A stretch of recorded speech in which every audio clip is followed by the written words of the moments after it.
And welcome back to another edition of the Unreasonable Odds podcast. We are getting ready for week 9 in the NFL. But of course, before we do that, we're going to talk to Johnny Avello first for Odds Are. Talk a little bit about what happened in week 8. And then, of course, looking ahead till week 9. Then we have a very special guest coming on, returning to the show, Joe Osborne from Vegas Insider. We're going to go over a few games that we like here on the week 9 board as well. So jam-packed show here. It's just me again. Julian is still on his little paternity vacation. No clue when he's coming back. No one knows if he even is coming back.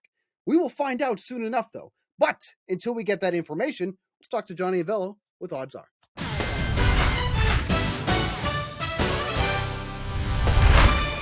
All right, as promised, we're going to get to Odds Are with our guy, Johnny Avello, Director of Race and Sportsbook Operations here at DraftKings. Johnny, glad to have you back this week. Hope everything is doing well. No, you're looking dapper as usual, so I know you're on the other side of it.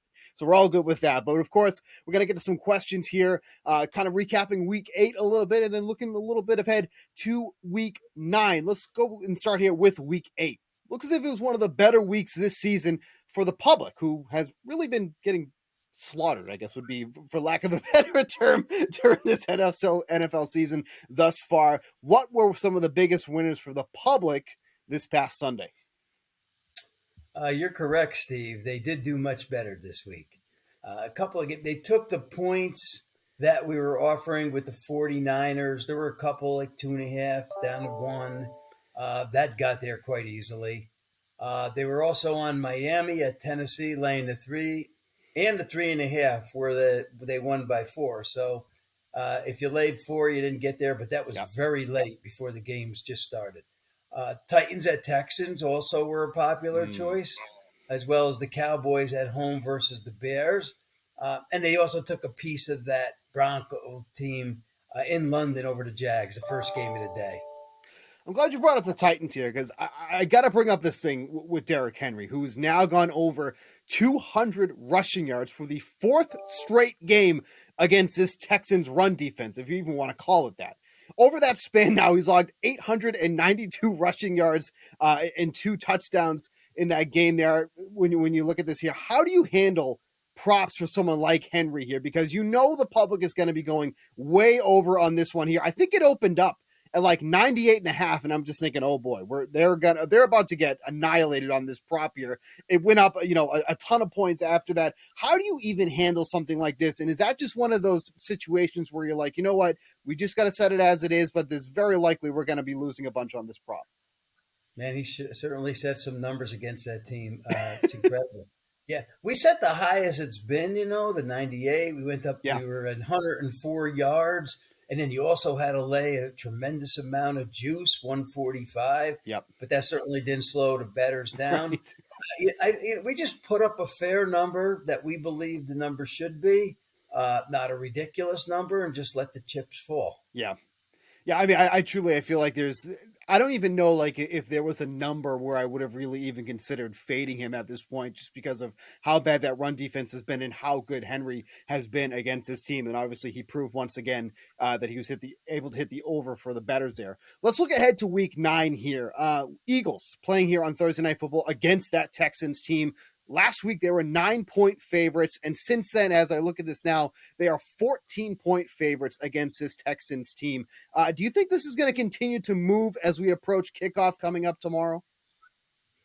No, I don't think it will continue to rise, get to past 14. I know there are some trends why you think it may, maybe the Eagles, this line will keep going up higher, but they're the healthiest team in the NFL. Right. They're 5-0 against the number.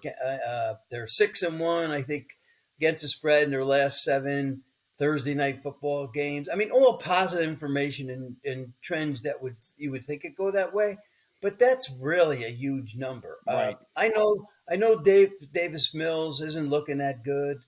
The rookie Damian Pierce he's a promising note for the team, but what it comes down to, Steve, is that Texan games are just ugly. Right. And opponents play ugly. So, against them. So I could just see this thing closing around 13 and a half. Yeah, for sure here. And we knew that this number was going to go, but, to see a spread like that of over 2 touchdowns has just been crazy to look at so far. Let's talk about game totals here. The under has been absolutely crushing it all season long, hitting at about a 60% clip for the year. But then you look at the board this week, we have 6 games with a total of at least 48 points or higher coming into this one. Is this a week that you kind of get worrisome that trend is going to continue to dominate? Because, if people are going on the trend here, we could be looking at a lot of unders here, but we have a lot of high games here with high totals. So what are your kind of thoughts on a week like this when the trend has really been pointing in the other direction? Yeah, we're looking at it week by week. We're making a lot of adjustments, as you can see. I mean, if you've been watching our numbers, you can see it's not anything drastic, but Right. It is half point here and there. Who knows when this craze will switch directions? Sure. Last week, I believe only 5 games went over the total.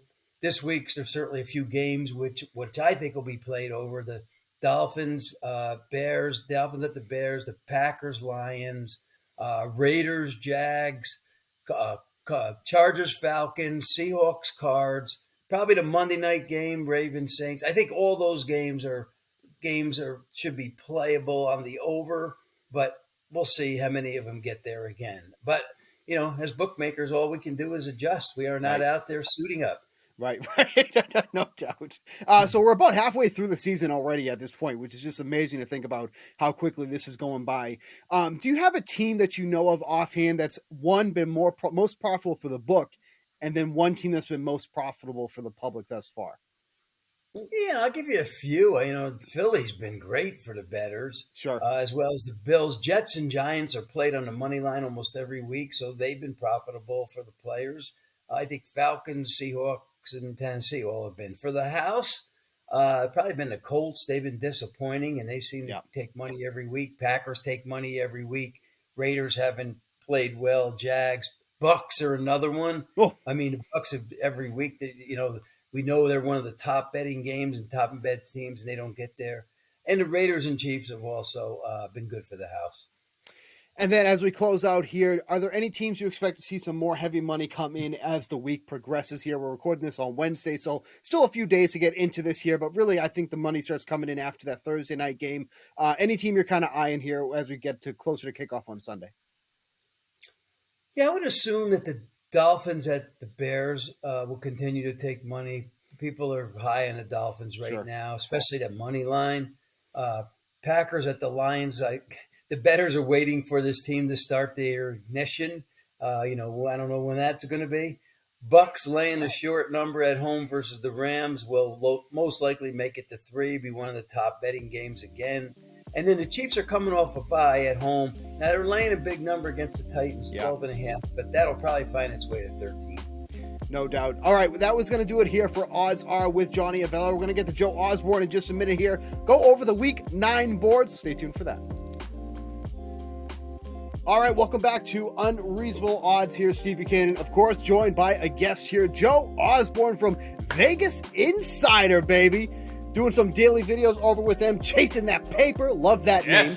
I would have loved to have grabbed that name if I came up with it, but I'm glad somebody got it because that's a great name for a betting site. So I applaud you. Did you come up with that yourself? Oh, yes. It's been a tagline that I'd been using for a while. I say, keep chasing that paper. That's what we're doing out here. We're trying to win. We're trying to win money, some beer money for the weekend, some money, absolutely, walking around money to buy stuff we don't need, sneakers and TVs and things of that nature. But yeah, no, I appreciate you having me on. I've been on with you guys before. Yep. And it's always a blast. It's always a good time. Now, I hope you don't mind, Steve. I'm going to enjoy a cup of coffee throughout our discussion here. You do whatever you want. I'm a big sparkling water guy, but I am out and I can't find any anywhere. It's becoming so popular now. So it's been very upsetting that I can't find this sparkling water. But if you haven't had, it's amazing. So I would highly recommend. And I'm trying to angle for a sponsorship here, so that's my little plug.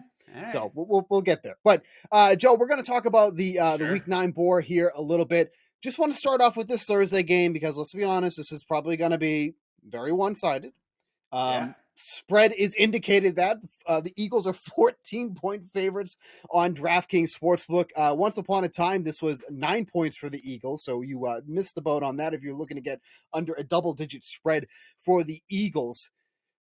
I don't like taking double-digit spreads because there's a lot that can happen. But I look at this and I go, I don't think much can happen for this to sway on the Texans side, especially after what we saw last week. They haven't even overcome that thrashing they just endured by Derrick Henry. Now they're facing arguably the hottest team in football in the Eagles. Yeah. I actually might approach this from a first half spread. You can get the Eagles at -7.5 for the first half. I like that angle there. The Eagles are a perfect 7-0 against the spread in the first half. I don't think this is where they lose that the first time going up against this putrid Texans team. But, just quick thoughts overall. Are you interested in the full game spread, or are you taking a different angle? What do you think? Yeah, I took the Eagles -13 earlier in the week. Yeah. It's 14 now. I can't argue too much about that. I know that's like a bit of a key number or whatever. Sure. But, take a look at what the Eagles have done under Nick Sirianni. They smacked the crap out of bad teams, Steve. Right. You go back to the start of last season, a 26-point win over Atlanta, a 36-point win over Detroit, a 17-point win over Denver, a 15-point win versus the Jets, a 24-point win versus the Giants. Then we come into this season, a 17-point win over Minnesota, 16 over Washington, 22 over Pittsburgh just last week. So they're not a team that's going to take their foot off the gas simply because they're playing weaker competition. Sometimes if it's a team like the Chiefs or the 49ers or the Bills, a team that's been good for a little while, sometimes you worry about that. You hear of like the look ahead game spot angle and things of that nature. But this Eagles team is they're new good. You know what I mean? Yeah, so sure. They're not going to get lazy out there. And, they're the fresher team. They're, a week and a half removed from their bye. And I do think that they realize the importance of trying to lock up that number one seed and getting that home field advantage in the NFC. Seen Phillies fans? That's a home field advantage when you're playing in Philadelphia, and they're going to have the weather to their advantage as well, in January. So you dig into some of the numbers, man, and offensively, this isn't even close, Steve. No. Yards per play, second versus 29th. Texans 21st in yards allowed per pass attempt. Philly is first in that category.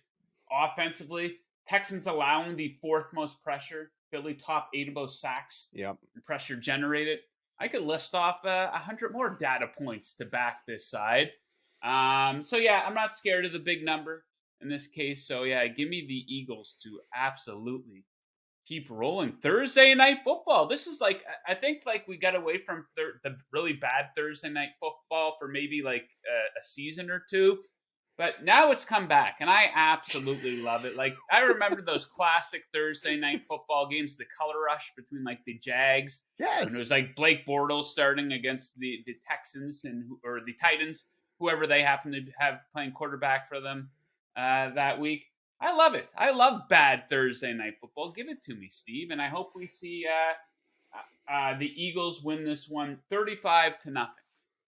That's what I'm hoping for. That's not my prediction, but I think a big win. But 35-0. I would love to absolutely see that. No, every second. I'd be fine with that too. I mean, and the Eagles too, averaging over 21 points in the first half. They've just been coming out to such hot starts here. And if there was anything that really put me extremely down on the Texans, if there was a matchup that they were actually going to be able to move the ball through the air, it would have been last week against the Titans, because that secondary is putrid. That's probably one of their biggest weaknesses. And they couldn't even move it through the at all during that game. I think, don't quote me on this, I want to say Mills was either going into halftime or going into the second quarter, and he had less than 20 passing yards. And I said, how is this even possible that this team could be this bad? Now, so I'm with you. The spread is egregious to even look at and to consider, but it's I really have no qualms about taking such a massive spread against this team with how good the Eagles have been playing. So Thursday night football, it's going to be ugly for one side, but that's okay. We'll get through it, because for as much as everyone says they hate watching Thursday night football, myself included, look, when it comes to 8:15, I'm logging on Amazon, I'm watching the game. So we can all say whatever we want, but we're watching it every Thursday, and this week will be no difference. Yep. go have some beers, watch this crap show, whatever you want. Steve, I would pay good money to watch this game. I would pay up to watch this game, but it's part of my Amazon Prime subscription. So there we go. That's why most of us have it. That's why most of us have it. All right, let's move to the Sunday board here. A couple games that you and I have kind of cherry picked here to talk about here. I really like the Chargers this week going up against the Falcons. Chargers are coming off that bye last week. They're 3.5-point favorites over the Falcons, who have really kind of taken a step back defensively over the past couple of weeks. Some big injuries to their defense, AJ Terrell, Casey Hayward, and we saw how much of them being out of the mix really affected this Falcons team. We have the XFL legend, PJ Walker, going for over 300 yards last week against this secondary. This is not somebody who is, overly accurate. Again, that showed last week, completing only 52% of his pass attempts. But the Falcons just had no answer for DJ Moore or anything like that. Now we have the Chargers coming in. Keenan Allen is back. Was on a snap count in his return, obviously with a week off, and more. We should see him more involved. Mike Williams is out of the mix, which is fine because I think Palmer, DeAndre Carter, whatever, I think they're more than capable of replacing him in this offense here. But there's not much here that I can say in a positive light for the Falcons. I know that they've been one of the gambling darlings to start the year because they were undefeated against the spread for the first 6 weeks, but with no pass rush, really no answer to whatever the Chargers are going to throw at them offensively. I just don't feel like the Falcons have much of a chance to cover this spread here. So I really like the Chargers at 3.5 this week. Yeah, that's a stay away for me, Steve. I mean, the Falcons are one of these teams, they outplayed their statistics. If you dig into their statistics, they're one of the worst defensive teams in the NFL. And offensively, they barely throw it, but they've done a really good job at converting on third down and in the red zone. So they've been pretty clutch, right? And that backdoor cover potential with them, I think the Falcons, they might be undefeated on teasers this season. I know they have an excellent record against the spread, but something about the Chargers, man, I just don't trust them. What were they? They were top 5 on the Super Bowl features odds board. Now they're kind of doing what the Chargers do. I don't know if the head coach is going to be a head coach for, a year from now. He might not have that job. All the injuries racking up. It's a wait and see for the Chargers. They can be fun. They can be, a very entertaining team to watch. We saw them in that Thursday night football game versus Kansas City. And, they probably should have won that game, but that 6 at the end, they got burned by that. Yeah, so I cannot trust the Chargers, so that will be a sit back and watch game for me. We'll see what happens. Real quick, you just brought up teasers. We're big on teasers on this podcast. Has this been one of the toughest years for teasers that you can remember in recent memory? Because, I feel like I used to clean up on teasers. I am really struggling bad this year with teasers. Are you in the same boat? Yes, teasers used to be my bread and butter. Same. But now I am. I think my record on the season is 7-9 or something like that because I do same game teasers for another show that I do. But reason being, Steve, is we're seeing a lot of big favorites losing. How many people got burned on a teaser by Tampa Bay losing outright to both Pittsburgh and Carolina? There was in week 1, I had the Bengals to beat the Steelers, and they were missing kicks left and right, and just a complete and total disaster. But, we're not seeing a lot of situations where you have that coveted teasing spot between -6 and -8.5, where you can tuck the team tightly, nice and gently into a field goal. I think there's only one of those spots this week, actually, with the Cincinnati Bengals. So you can take from 7.5 down to -1.5. So, if you're teasing dogs from the start, you're probably doing pretty good, right? If you're, following the basic strategy of crossing the key numbers and whatnot. But, it has been a difficult season. Now, I know people see situations like, hey, the Buffalo Bills, I can't tease them. What's the point of teasing a team from -12.5 to -6.5 this week? Well, the Bills, I think their record, they're 6-1 when you tease them by 6 points so far this season. Oh, wow. So maybe you shouldn't totally disregard those situations. You can still get them inside of a key number of 7 there. But it has been tricky. And yeah, we're not seeing a lot of those big favorites that we typically see that you can cross through both the 7 and the 3. So who knows? We're only about not even halfway through the season. We will be after this week. Yeah, we're just about there. Yeah. Yeah, so I'm hoping for a little bit of luck here, Steve, because teasers used to be my bread and butter. Not so much anymore, though. It's been so disappointing because, like I said, like I absolutely love doing teasers. Like it just it makes it so much more fun. But it's been a brutal stretch through the first 8 weeks here of the season. All right, let's get to one that you pointed out here too. Vikings and Commanders. We both have a play in this one here. You like the under 43.5 in this one here. Obviously, the Vikings making one of the bigger moves during the trade deadline here, acquiring TJ Hawkinson in a very head-scratching move on the Detroit side, at least in my opinion. I know that his contract is coming up, but the Lions are in no position to be really losing any receivers at this point. So that was a bit of a head-scratcher there. But I love the move for the Vikings because, Irv Smith Jr. missed so much time last year, came back this year, injured again. I think they were really kind of hoping he would be one of those, top 3 receivers for them. And now they bring in someone that legit can be one of their top receivers in this offense. And are the Vikings the most non-talked about 6-1 team or whatever they are at this point? Like you hear nothing about the Vikings despite them playing so well. Well, I think they're frauds, Steve. I mean, let's be completely honest. I've been calling that. This is a team that's been getting a lot of help, man. Even their recent matchup here versus the Cardinals, they only beat them by 8. And how many unforced errors did the Cardinals make in that game? Muffin punts and Kyler Murray throwing just horrible passes. But specific to this game, I like the under of 43.5. And part of that reason is because, I do think the Vikings are fraudulent. If you ask the Vikings fan, they'll talk about this offense and wax poetic about how explosive they are. That's not the case, though. You dig into the numbers, the Vikings are tied for second to last in the NFL in passing plays of 20-plus yards. Yes. So the big play has not been there for Minnesota. But take a look at these patterns that we're seeing in Washington games. If you take a look at the average combined score of their last 6 games, way down there at 33.3 points. So they're playing in a lot of very low-scoring games. Only one of those games over their last 6 got into the 40s, actually. Nothing impressive from either offense, right? Like we know the Washington offense stinks. They're 28th in yards per play. The Vikings haven't been impressive either. They're 17th in yards per play. So right there in the middle of the league. Each team having a hard time converting on third down. Both are really good on third down defensively, though. 3rd and 9th. So I think you could see a lot of punting in this game. And Washington also very strong in the red zone. So I know everyone's all excited about the Kirk Cousins revenge game, right? In Washington, the story of the week here. Not quite, but the Vikings, they do have a lot of potential offensively, but we haven't really seen it.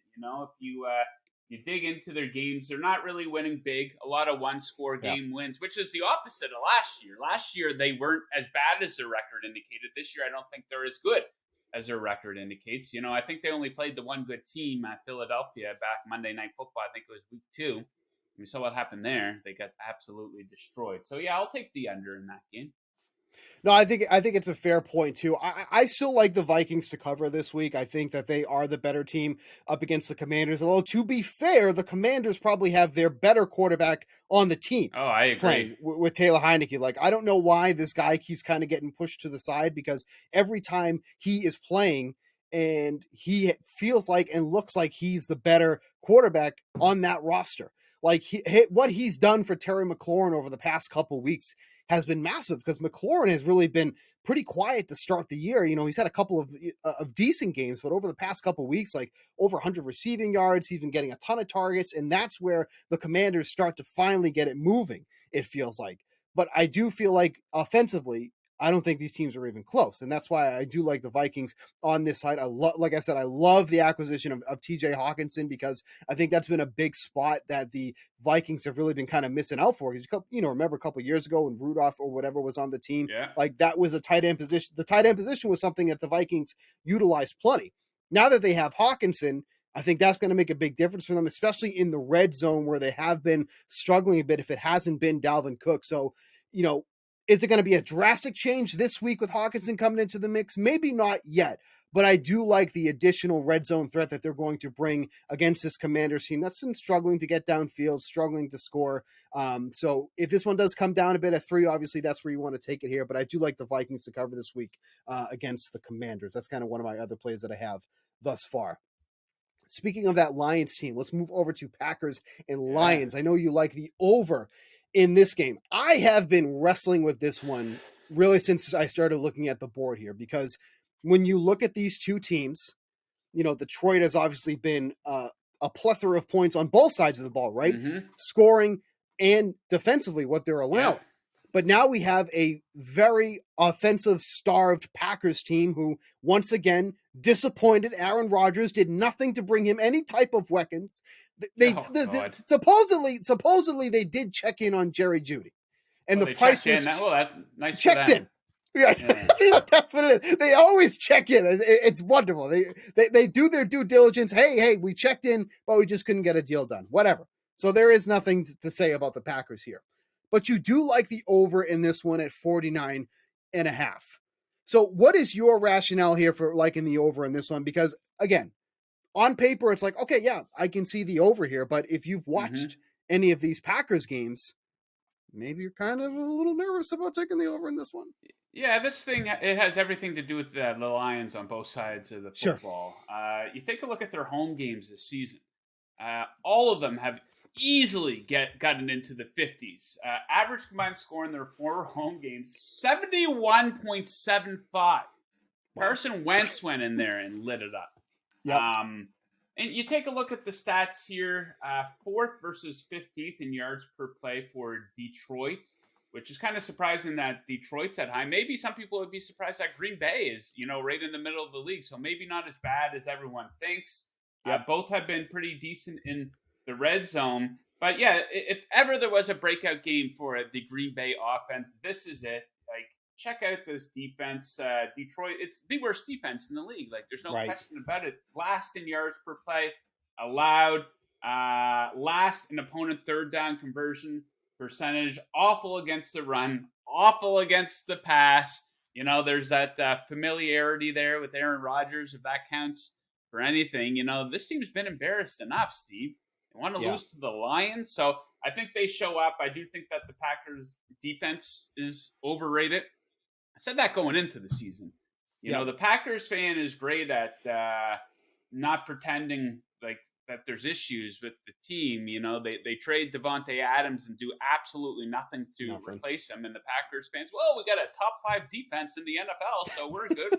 No, you do not have a top 5 defense in the NFL, right? And as you said, what a they're doing the best they possibly can to run Aaron Rodgers out of town, right? Like, there was a couple of, was Chase Claypool not available to you as well? The Brandon Cooks, I don't know if the salary didn't work out or whatever the case was, but how many times have we seen this? And even in the draft, what was Watson, the 8th receiver off the board? Yep. They bring in Sammy Watkins to replace Devontae Adams. Devontae Adams, he never plays.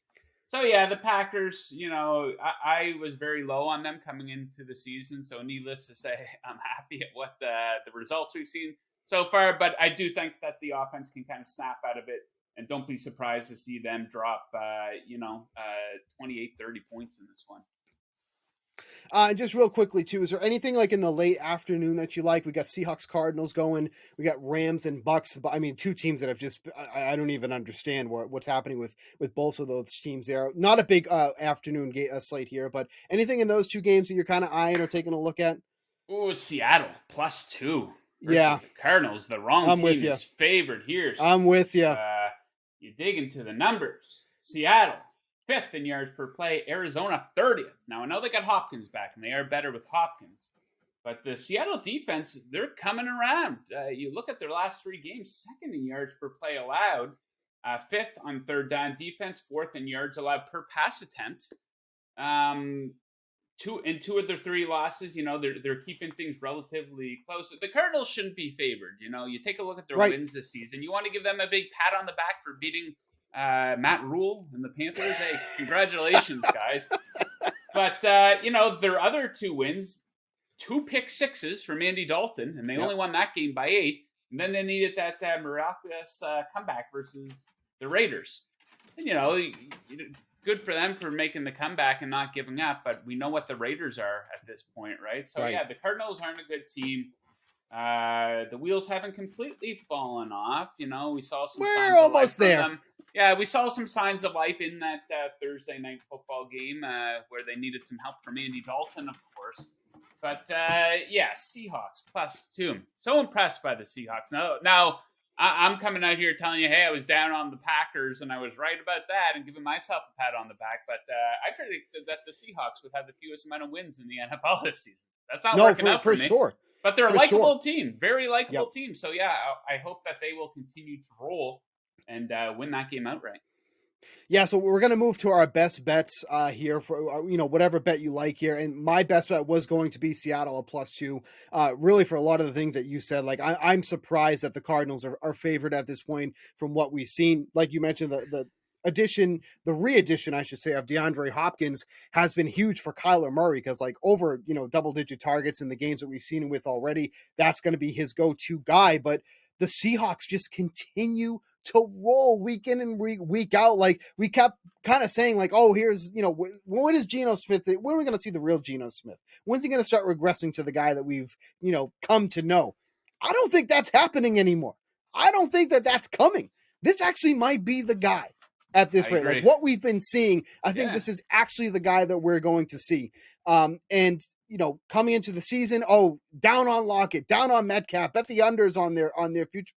Not looking good anymore. Like, this team is continuing to roll. The Arizona defense has been putrid. I'm with you. I think the wrong team is favored here.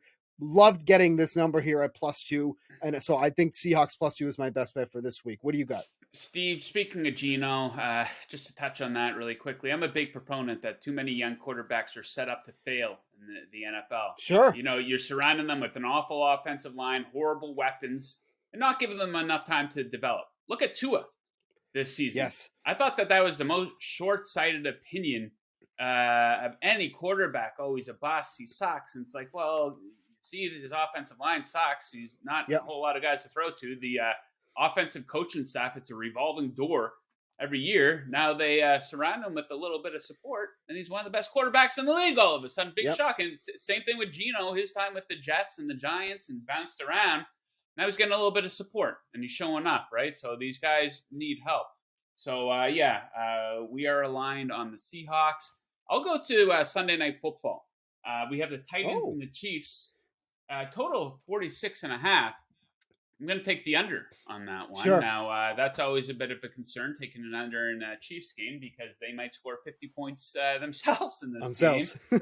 But we'll bring you back to last season, Steve, and you'll hear about this a lot leading up to this game. These teams played last season, and the Titans put together a pretty good defensive game plan. They held the Chiefs to only 3 points in that game. A fully healthy Chiefs team. Mahomes left the game when it got out of hand. He got a little injured, but Tyreek Hill, Kelsey were both playing in that game. Now, do I think Tennessee will hold them to 3 points in this game? Absolutely not. But I do think that maybe they can keep them from going off, keep them from, getting into the 30s here.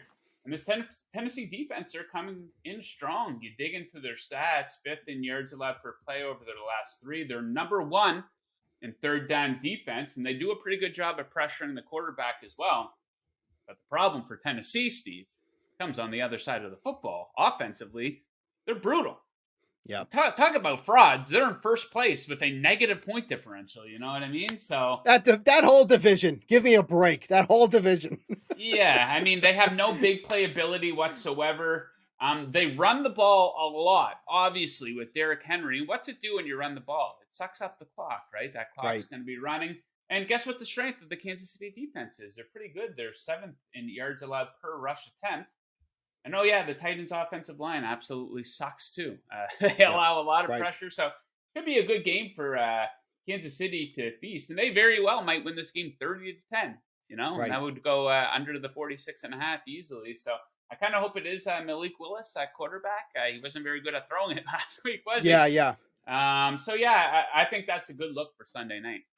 Yeah, that was going to be my quick follow-up. Are you looking at this total with Willis under center, or are you also thinking it could be like this if Tannehill ends up being available for this game? It really doesn't matter. I would prefer Willis, but as bad as that offensive line has been, Willis has the ability to get away better than Tannehill, but Tannehill has the ability to throw it a bit better. So I would prefer Willis, but yeah, regardless, I do like the under on this.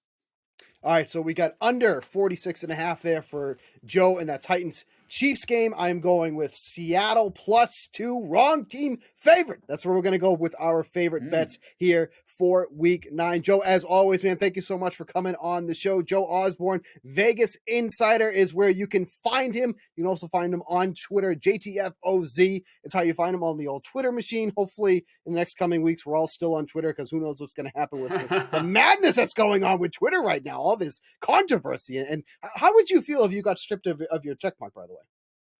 I don't know. People, when you have the check mark, people make fun of you for some reason. Oh, another blue check mark weighing in, and they'll give these things to anybody, And I don't know. I kind of like how I think some people see it, and it has some level of credibility for some reason, But you see some other people have them, and you're like, really, that's one, I guess, But I don't know. I don't know. We'll see what the plan is. They were saying $20. Now they're saying $8 a month, apparently. So. The drastic change in a couple of days. Yeah, so I don't know, Steve. We might have to, I'm getting up there in age. Maybe I'm a little too old for TikTok, but we might have to give TikTok. I know. I was thinking that too. I'm going to be 36 later this month. I gotta start thinking about that TikTok app. But we'll see. But that's neither here nor there. We're focused on Week 9 here, so hopefully that will help you make your bets. And of course, just like Joe's show is called, Chasing That Paper. That's going to do it for this edition of Unreasonable Odds. For Joe, I'm Steve. We'll catch you next week. Odds and lines are subject to change. If you or someone you know has a gambling problem, call 1-800-GAMBLER.